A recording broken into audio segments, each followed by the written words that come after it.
في امتحان آخر السنة، مصطفى كان قاعد في اللجنة وكل حاجة تمام لحد ما المراقب فجأة قال له: هات الورقة، انت بتغش. اللحظة دي الدنيا وقفت، قلبه بدأ يدق بسرعة، نفسه اتقطع، وإيده بدأت ترتعش بشكل غريب، كأنه مش قادر يسيطر على جسمه مع إنه مش بيغش أصلا. هل حصل لك موقف زي ده قبل كده؟ مثلا لو حد قالك عايزك بعد المحاضرة أو تعالى للمكتب ضروري، بتحس برجلينك مش شايلينك، قلبك بيدق بسرعة وإيدك بتتهز لوحدها. السؤال هنا بقى، ليه جسمنا بيرتعش لما بنخاف؟ هل ده طبيعي ولا علامة خطر؟ الفيديو ده هيجاوبك على السؤال ده بالتفصيل، وهتفهم فيه حاجات عمرك ما كنت واخد بالك منها. لو أول مرة تشوف القناة انزل دوس لايك دلوقتي علشان ده بيساعد الفيديو يوصل لناس تانية، وخلينا نغوص جوا أدمغتنا مع بعض. بص يا صاحبي، جسمك عنده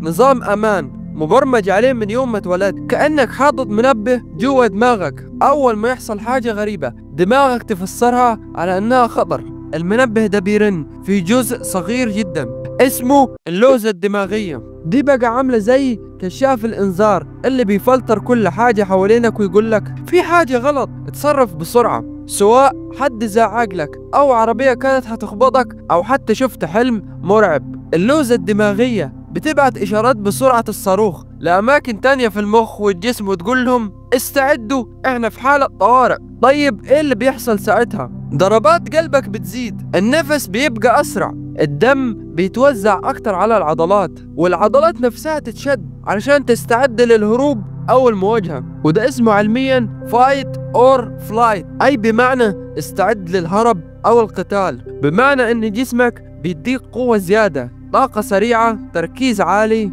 بس برضه بيخليك ترتعش. ليه بقى؟ دي النقطة اللي هندخل فيها في الجزء الجاي، وهنفهم مع بعض ليه الجسم بيهتز أو بيرتعش لما بنخاف. طيب دلوقتي فهمنا أن اللوزة الدماغية دقت جرس الإنذار والجسم دخل في وضع الاستعداد، لكن ايه علاقة كل ده بالرعشة؟ العلم بيقول ايه؟ لما بتخاف المخ بيبدأ يفرز مواد كيميائية أهمها الأدرينالين. الأدرينالين ده زي بنزين متفجر بيجري في جسمك وبيقول للعضلات شد حيلك، استعد، انت في معركة. النتيجة العضلات كلها بتتشد فجأة، بتكون في حالة توتر عالية جدا. بس المشكلة ان العضلات مش دايما بتعرف تظبط نفسها تحت الضغط ده، وعلشان كده تبدأ تتهز وترتعش. طيب هل ده خطر ولا طبيعي؟ ده طبيعي تماما. الرعشة دي مش مرض، دي مجرد علامة ان جسمك في حالة طوارئ. الرعشة ممكن تكون في ايدك، ركبتك، صوتك، او حتى شفايفك،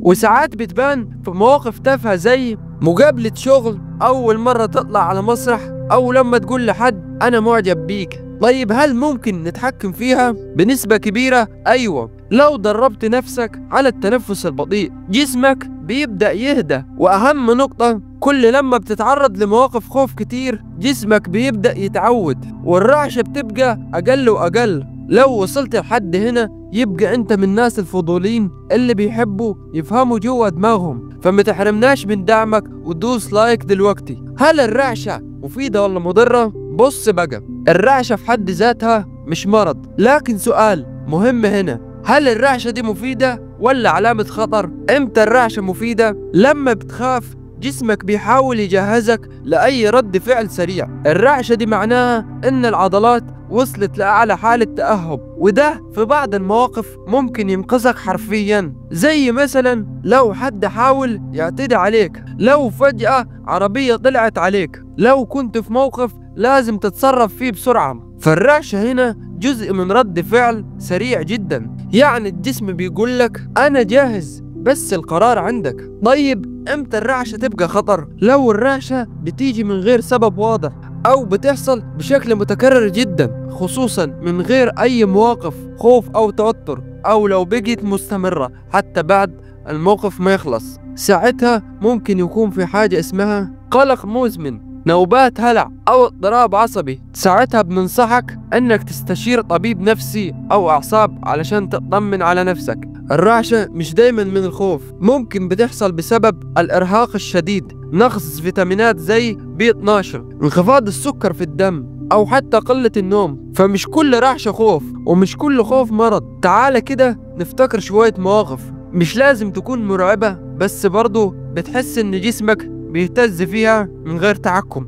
أول مرة تسلم على حد مهم، تلاقي إيدك مش ثابتة والعرق نازل كأنك طالع سلم 100 دور. حد قالك عاوزك في كلمتين بعد الاجتماع وانت مش فاهم هو عاوز يمدحك ولا يطردك. بتقف على المسرح قدام الناس، دخلت امتحان ونسيت كل حاجة، قلبك بدأ يدق وإيدك بدأت ترتعش. أو حتى لما تبعت رسالة حب لحد وتستنى الرد. الرعشة مش علامة ضعف، دي علامة إنك بني آدم. كل جسم بيترجم الخوف بطريقته. في حد بيتكلم بسرعة، وحد بيخرس، وحد بيرتعش، وده طبيعي جدا. لكن الفضول الحقيقي إنك تفهم ليه ده بيحصل. لو وصلت للآخر فأنت أكيد واحد من الناس اللي دماغهم شغالة. عشان كده لو عجبتك الرحلة دي جوا جسمك وعقلك، وعايز كل أسبوع تسافر معانا في رحلة جديدة جوا دماغك، دوس دلوقتي على زر الاشتراك وفعل الجرس. قول لنا في الكومنتات امتى كانت آخر مرة جسمك ارتعش فيها.